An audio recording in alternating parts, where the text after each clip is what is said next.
Olá, meus amigos e minhas amigas, muito bom dia. Mais uma vez retomo essa tribuna política para falar de assunto que interessa a todo o Brasil. Desta feita vou falar sobre a crise hídrica no Brasil como um todo. Da crise hídrica em si e o descaso para com o problema das autoridades municipais, estaduais e federais. Pois bem, a mídia nacional anuncia que teremos, nesse período de seca, momentos difíceis com relação ao abastecimento de água. Mas isso já era esperado, porque as chuvas estão mais escassas e as autoridades não agem, não são proativas, reagem quando a seca está à porta ali, já no racionamento direto, pedem à população que faça sacrifício de economizar, de deixar o uso da água nas suas atividades diárias para economizar. Contudo, minha gente, tem algo que é preciso ser dito. Como ocorre no Nordeste, por exemplo, esse ano no Nordeste teve uma chuvinha boa, né? Uma safra razoável, esqueceram o problema do Nordeste, mas ele está logo ali na frente, né? A seca é cíclica e chega ordinariamente no Nordeste. Assim, também é a crise hídrica no Brasil. Na época das chuvas, ninguém liga para o problema. Na época da chuva, os governos não fazem nem propaganda pedindo a economia da água. Agora, quando os reservatórios estão minguando de forma acelerada, aí vem o desespero deles, pedindo ou impondo racionamento e pedindo para as pessoas economizarem. Mas não agem. Tinha que olhar, por exemplo, o exemplo das abelhas. As abelhas na estação chuvosa não passam necessidade porque fizeram o seu mel na estação adversa.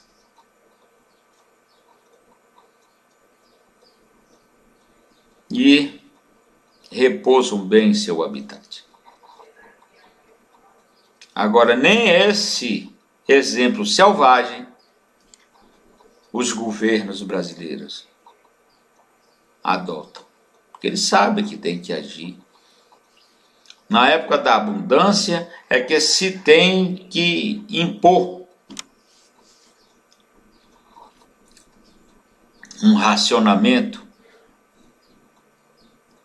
economia, porque só se economiza quando tem para economizar. Quando não tem, vai economizar o quê? Então eles deixam os reservatórios ficarem secos, esturricados, para tentar agir. E dessa forma não resolve o problema. O problema da seca, da falta de água, se resolve na época da abundância de água, se precavendo. Poupa quem tem para poupar. Quem não tem nada para poupar, vai poupar o quê? Onde é que você vai economizar água se não tem água para economizar? Aí então a falta de consumo é obrigatória. Meus amigos, é assim que o Brasil tem sido levado ao longo de sua história. Sem o menor respeito, sem a menor precaução, com as coisas ordinárias que temos que enfrentar, como a questão da crise hídrica hoje no Brasil, mas antes localizada ali no Nordeste.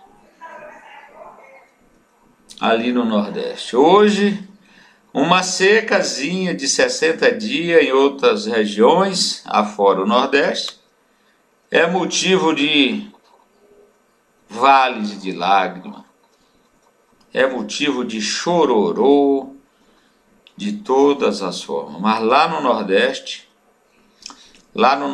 eles ficaram 7 anos sem chuva, sem água, sem meios hídricos para sobreviver até a pessoa humana.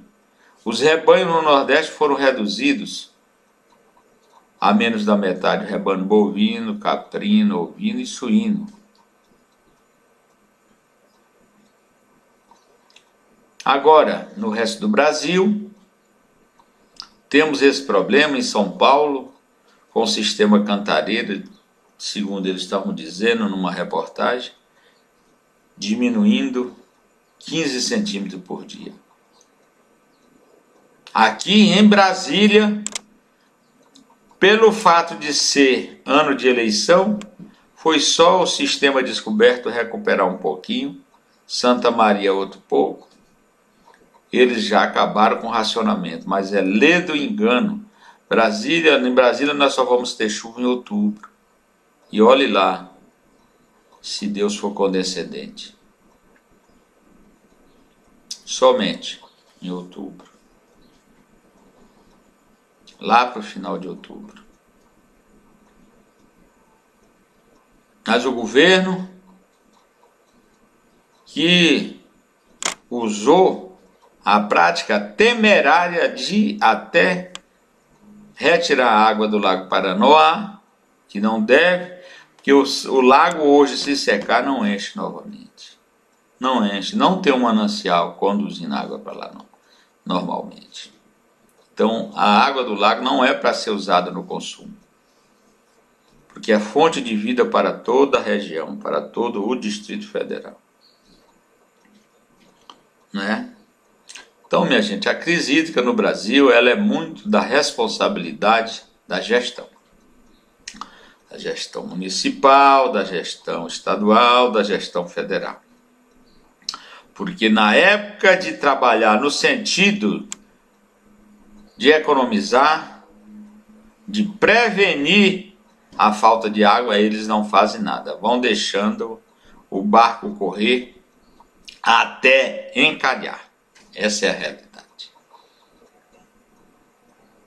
Até encalhar. Brasília, por exemplo, falo novamente, Brasília, nós estamos aqui localizados no meio praticamente de um deserto. Os recursos hídricos aqui são mínimos. E governos irresponsáveis incentivaram migração para o Distrito Federal. Nós temos hoje aqui 3,5 milhões de almas, de habitantes, que precisam de água, tanto para beber, como a agricultura local precisa para irrigar,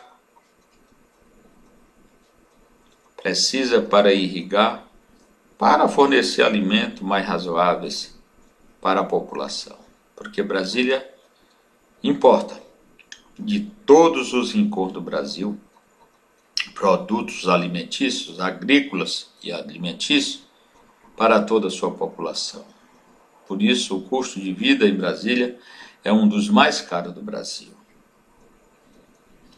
Meus amigos, eu tenho falado aqui coisas que o seu Congresso Nacional, Câmara Federal e o Senado não falam. E eles têm a obrigação de falar e de apresentar projetos propondo a solução para os problemas, mas não apresentam.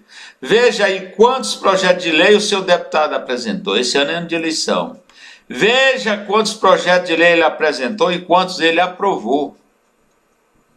Você vai ter deputado e senador aí que no prazo aí de 4 a 8 anos não apresentaram projeto nenhum e muito pior, não aprovaram nada. Eles ficam esperando o governo federal legislar através de medida provisória. Uma coisa incabível num regime presidencialista, que a medida provisória ela foi adotada na Constituição brasileira para um eventual parlamentarismo. Mas quando não houve, não deveria ter essa tal medida provisória, porque é inconcebível o Poder Executivo executar e legislar. É inconcebível. Isso é escandaloso. O Brasil, poder constituinte derivado, o Congresso Nacional já poderia ter dado um fim nessa situação. Porque essas tais medidas provisórias, elas só são editadas em desfavor do povo brasileiro.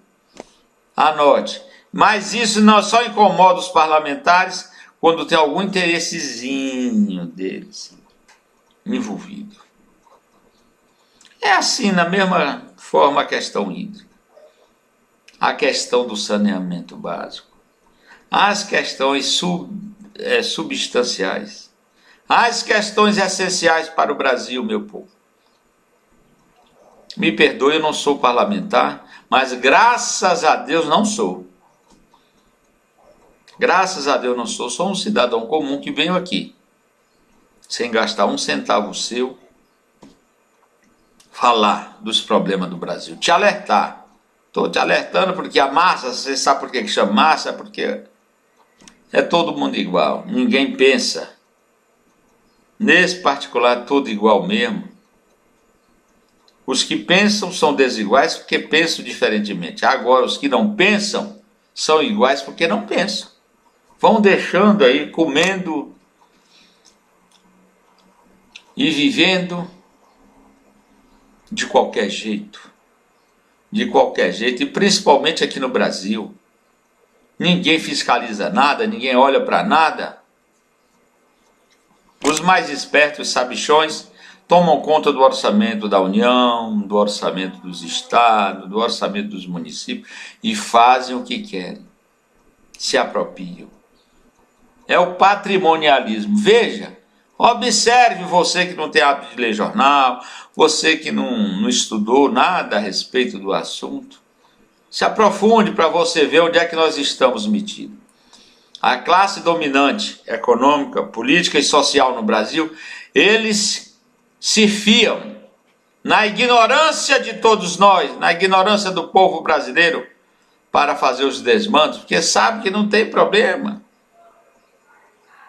Não tem problema, a impunidade campeia. Esse negócio de ter prendido 1 ou 2 ou 3 aí do Mensalão, da Lava Jato e de outras operações policiais e do Ministério Público, isso aí não é garantia de punição, não. Não é. Não é. A impunidade continua e os malfeitos continuam. E o povo, só o povo brasileiro tem condições de resolver isso. E o começo é com essa eleição. Agora, começando em outubro as eleições. Mas já começaram, que já estão registrando candidaturas, nós já sabemos quem são os atores.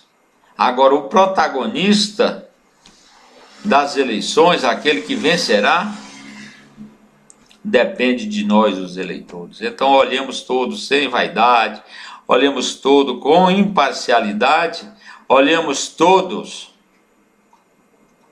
pragmaticamente procurando o que seja melhor para o Brasil, para nós todos, porque quem for eleito vai fazer reformas, quem for eleito vai ter condição de mexer com a vida de todos os brasileiros e do Estado em si. Tenhamos cuidado, meus amigos, amor a nós mesmos, não adianta depois querer fazer recall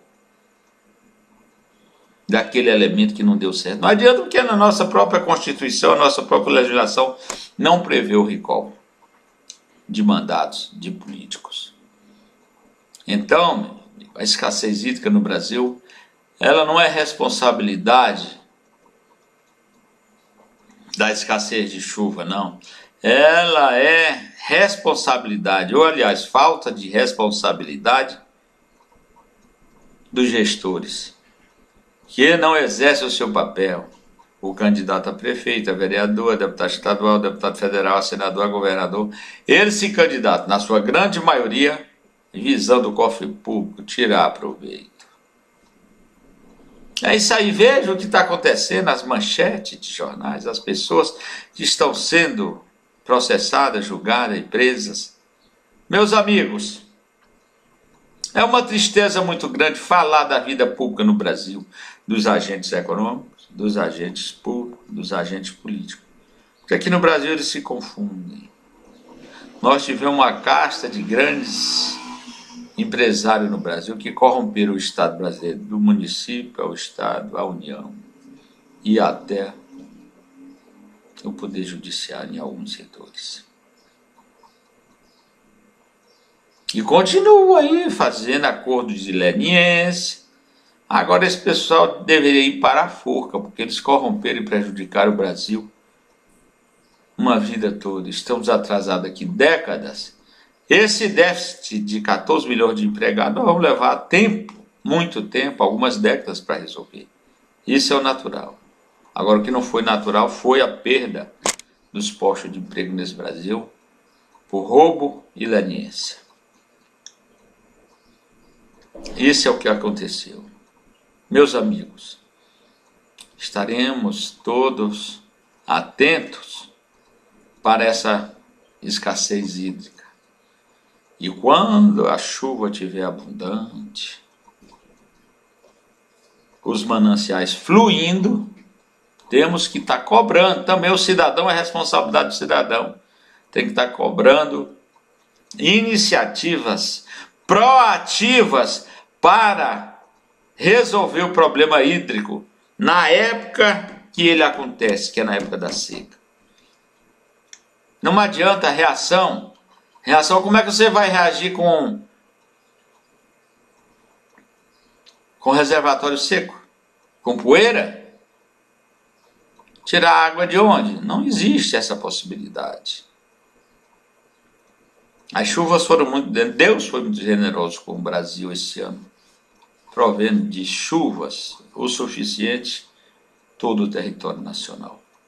Mas nem sempre é assim. Deus deu inteligência para o homem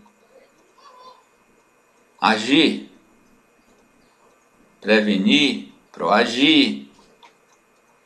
Mas aqui no Brasil eles deixam as coisas acontecer de qualquer jeito. Como está acontecendo. Temos aí uma crise hídrica à frente, os reservatórios já abaixo da metade nesse período de julho. E quando chegar setembro, como é que vai estar? Essa é uma interrogação. Se Deus não tiver misericórdia e não mandar chuva mesmo, estamos perdidos. Então, minha gente, essa minha abordagem aqui hoje foi para falar da crise hídrica e dizer e acusar diretamente o sistema que nós temos aqui no Brasil, que não cuida devidamente do problema, desse problema e de outros problemas. De outros muitos problemas essenciais para o Brasil não são cuidados da forma que deveriam. Mas esse da crise hídrica é uma questão, meus amigos, de vida ou morte. O sujeito não pode ficar aí muito tempo sem se hidratar, sem tomar água. Não pode. Agora eu vejo como um descaso mesmo o que as reportagens apresentaram aí, já com sistemas com reservatório muito abaixo da metade e com previsão de que não chegam a setembro, a outubro, de uma forma razoável, para abastecer a população. Então, meus amigos, todo cuidado é pouco. Faremos então a pressão devida na hora certa, porque não adianta pressionar o governo a dizer que, não faça racionamento, na época que não tem nem para racionar. Não adianta, a pressão tem que ser feita na época que os reservatórios estão lotados. Procurando do poder público e do poder político, e até do poder econômico, que também se beneficia muito dos mananciais, uma solução para o problema. Esse negócio de ficar ambientalista brigando com ruralista, isso aí não leva a nada não, isso aí é encrenca boba que não vai acabar nunca. Temos que ter projetos imperativos para resolver o problema, não contender, não entrar em contendas, porque quem é o mais prejudicado se faltar água? É o ser humano. Então temos que nos unir com uma política que seja efetivamente racional e razoável para atender a todos. Meus amigos, muito obrigado mais uma vez.